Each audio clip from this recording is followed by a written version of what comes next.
Olá pessoal, aqui é o professor Raniero Lima e hoje vamos dar continuidade ao nosso curso de pré-cálculo com o tema de funções, separados em 3 etapas. Primeiro, definição, função afim e função quadrática. Vamos ao tópico 1. Definição. Sejam os conjuntos A e B, chamamos de função a relação entre os conjuntos A e B através de uma lei de formação. O que seria essa lei de formação? Gente, essa lei de formação é exatamente aquelas fórmulas matemáticas, equações e tudo mais, entendeu? A gente vai detalhar isso aqui mais à frente, tá bom? Então, vamos continuar aqui. Basicamente, o que acontece entre esses dois conjuntos? Há uma relação entre eles. Como assim, professor? Os elementos que eu tenho aqui em A, vou chamar de X, tá? X2. Esses elementos, existe essa lei de formação, essa fórmula, aplicada a esse número. E o resultado ele tem que estar exatamente no conjunto B, que eu vou chamar aqui de Y, Y1. Então, essa relação a gente chama de função, ok? E assim da mesma forma, né? Ó, o elemento x2 tem através dessa lei de formação, o resultado vai estar lá no conjunto B. Professor, primeira observação. O que acontece com esses elementos de A? Qual é a principal regra para existir essa função? A gente tem que ter o quê? Para todo elemento x, ou seja, esse x aqui, pertencente ao conjunto A, que é esse primeiro conjunto aqui, existe um elemento y, tá? Esse y aqui, pertencente ao conjunto B, tal que a função aplicada nesse elemento x, o resultado vai ser um elemento y pertencente a B. Então, a formalização da função é essa, tá, gente? A condição de existência de uma função é essa. Então, o que é que a gente observa por essa definição? Que todos os elementos em A tem que ter alguém associado em B. Professor, como assim? Vamos considerar aqui a situação. Se eu tivesse um terceiro elemento aqui, um x3, vou chamar. Se ele, aplicado à função, o resultado desse um número que não está aqui dentro, isso aqui não seria uma função, gente, por essa regra aqui, tá? Então, todo mundo que está aqui tem que o resultado estar dentro do conjunto B. Tem que existir um valor y que vai corresponder a esse elemento, tá ok? Então, essa é a primeira definição de função. Aí, a segunda observação, a gente vai entender que essa função ela pode ser representada por diversas letras. Então, a primeira representação pode ser, sim, f de x, tá? Pode ser simplesmente y. Lembrando que vai ser uma equação, gente. O formato dela vai obedecer àquela regra da equação. Né? Ó, uma coisa de um lado igual a outra coisa. Só que desse lado aqui a gente vai ter uma expressão, né, que pode ser algébrica, numérica, vai depender do caso, vai depender da fórmula matemática, tá? E o y da mesma forma. Ele vai estar de um lado igual a uma outra expressão que vai definir a lei de formação. Vamos aos exemplos. Sejam os conjuntos A, definido por um elemento 2 e 3, e o conjunto B com os elementos 3, 4 e 5. Ele quer saber se há uma função, se a relação for isso aqui. Então vamos lá, o item A. Qual é a lei de formação do item A? O f de x vai ser igual a x mais 1. Ok, vamos analisar. Como é que a gente faz para saber se esse conjunto, se esses dois conjuntos, existe uma função entre eles? Vamos analisar cada elemento de A aplicado nessa linha. Se o resultado estiver em B, ok, tá? Para todo mundo. Então vamos lá. O primeiro elemento que a gente tem aqui do A é o 2. Então, quando o x for igual a 2, temos que... Como é que vai ficar aqui na lei de formação? Onde está o x? Está aqui, né? Está bem aqui. Onde tiver esse x, eu vou colocar o 2. Então, f de 2 vai ser igual a 2 mais 1. 2 mais 1, 3. O resultado vai ser 3. Ou seja, o x for 2, o y vai ser 3. Existe um elemento 3 no B? Está aqui, ó. Então, o 2 está ok.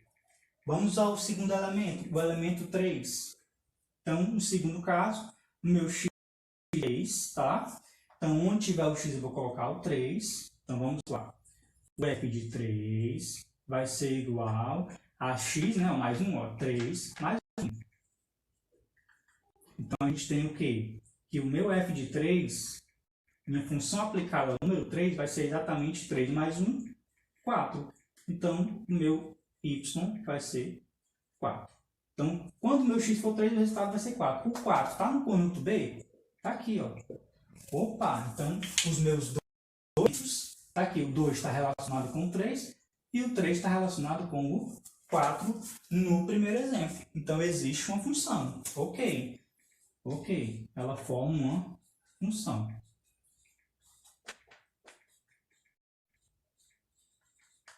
Beleza. Professor, e esse 5 aqui que sobrou? Esse 5 aqui que sobrou, gente, não tem problema nenhum. O importante é que não sobre ninguém no primeiro conjunto, tá? Detalhe, o primeiro conjunto, na formalização matemática, ele é chamado de domínio. E nele não pode sobrar ninguém. E o conjunto B é chamado de contradomínio. E nele pode à vontade, tá? O importante é que A não sobe. Ok? Vamos ao segundo exemplo. Quando a lei de formação for y igual a 2x, será que vai existir uma função entre A e B? Vamos analisar. No primeiro caso, a gente vai... De novo, né? Eu vou apagar aqui para não confundir, tá? No primeiro caso, a gente tem no conjunto A o elemento 2 e 3. Então, vamos analisar o caso do 2, tá, gente? Quando x for igual a 2, a minha função, meu y, vai ser igual a quanto? A 2 vezes o valor de x, que é 2. Então, fica 2 vezes 2. O meu y, nesse caso, vai ser 4. Existe um valor 4 no item B? Existe, está aqui o 4. Então, 2 está relacionado com o 4. Ok, então tá tudo ok. Vamos ao segundo elemento, o elemento 3. Então, quando o meu x for igual a 3, aplicando na minha lei de formação, y vai ser igual a 2 vezes o valor de x, que é 3.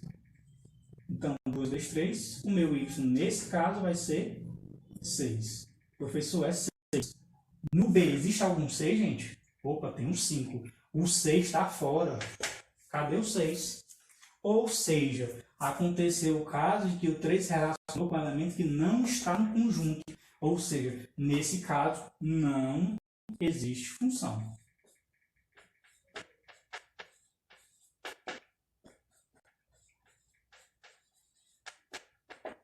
Ok? Espero ter ficado claro. Vamos para o tópico 2. Bom, neste tópico a gente vai falar de função afim, mais conhecida como função de primeiro grau.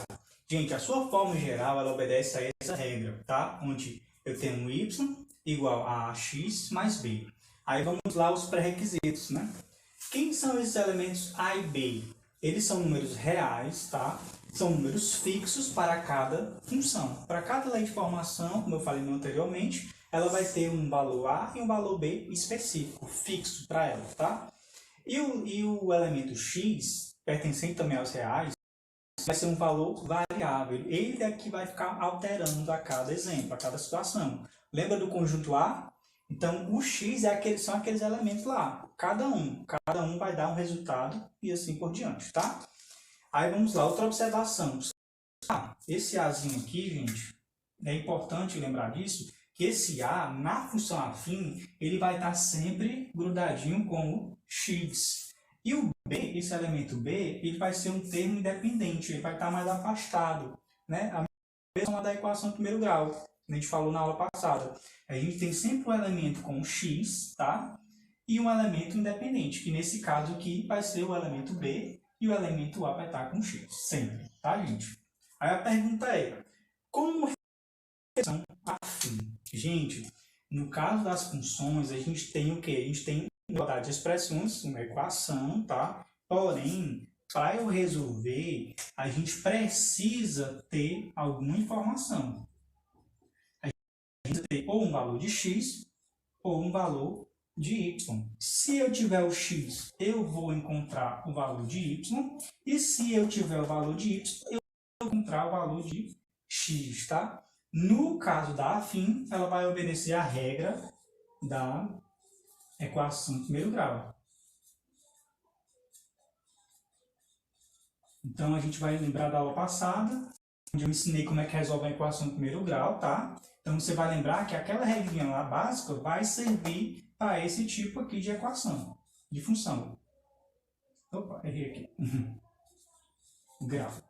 Ok? Que é aquela história lá que eu vou lembrar, que é letra igual a número. Se eu souber o valor de x, eu vou isolar o y, que é a letra, e achar um valor específico para ela. E assim por diante, o y na mesma situação. Vamos ao exemplo. No exemplo, a gente vai identificar se essa função, se essa lei de formação, ela é uma função afim ou não, tá?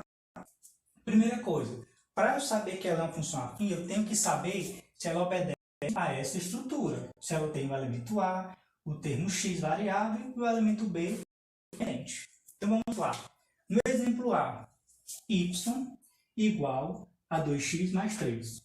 Até agora está tudo ok, né? Temos uma igualdade, temos o y, temos uma expressão. Vamos observar quem é o elemento A e quem é o elemento B nessa expressão, nessa equação.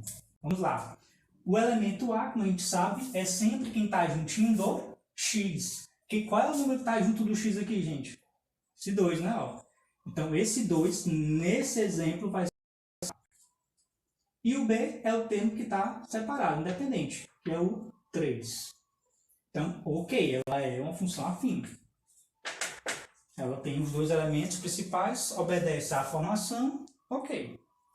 No item, vamos observar y igual a x sobre 3 menos 4.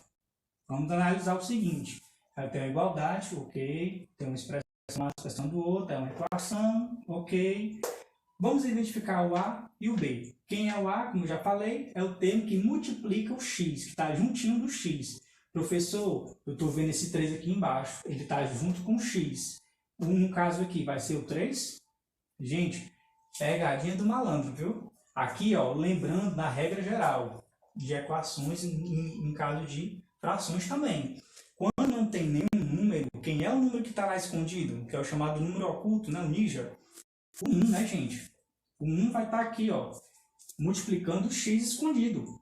Ou seja, o meu A vai ser quem? Vai ser todo o número que está juntinho do x. Ou seja, vai ser essa fraçãozinha aqui, gente. Vai ser esse número todo, 1/3, tá? Nunca esqueça disso, gente. Isso aqui cai em questão e muita gente erra, tá? E o termo independente B é exatamente o 4. Tem certeza? Não. Gente, o negativo acompanha. Aqui, ó, será menos 4, tá? Não esquece da bagagem. O número vai junto. E no item C, vamos lá, de novo. No item C, y igual a 3x, tá? Parece que está faltando alguma coisa, né? De cara, a gente já percebe que está faltando alguma coisa. Mas vamos analisar. Quem é o elemento A dessa lei de formação, dessa equação? O A é quem está junto do x. É esse 3 aqui. Agora está ok. 3. Professor, não tem mais ninguém. Gente, o B, ele é um termo independente ou não? Ele é. Pela nossa definição, ele é um termo independente. Então, tanto faz se ele está lá ou não. Porém, essa observação aqui a gente vai ter o seguinte, ó. O B é o quê? É um número real. Eu te pergunto, quando não aparece ninguém, qual é o número que não interfere na operação? Que a gente já falou. É exatamente o 0. Então, o B, gente, quando não aparecer nada, é exatamente o 0, tá? Não esqueça, é outra pegadinha do malandro aqui, tá? E no item D, y igual a 5. Professor, tá estranho, tá? Então, a gente observa de cara o quê? Olhando para a forma geral e olhando para cá, gente. Tá faltando quem? Cadê o nosso x, professor? Exatamente, cadê o x, gente? Então, se não tem o x, ou seja, não tem essa primeira parte aqui, ó. Se não tem a primeira parte, ela vai ser uma função afim? De cara, não. Se não tem, vai ser uma função constante. Então, ela não é uma função afim. O A vai ser 0, o B vai ser 5, porém, ela não é uma função afim, tá? Então, nesse caso aqui, não considere esse exemplo como sendo uma função afim. Ok? E no último exemplo, a gente tem igual a x ao quadrado mais 2x mais 1. Professor, está muito grande. Tá extensa, né, gente? Aí, pela aula passada, a gente já consegue enxergar o que aqui? Pela definição de equações. Tipo de equação. Como é que identifica? Que tipo de equação é essa, gente? Olha que a letrinha, olha o expoentezinho aqui, né? Ó, da incógnita, do x. Então, 2. Ou seja, de cara ela vai ser uma equação de quê, gente? De segundo grau.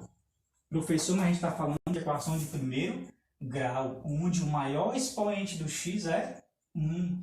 E aqui eu já tenho 2. Então, de cara aqui ela vai ser o quê? Nada. No caso, ela não é uma função afim.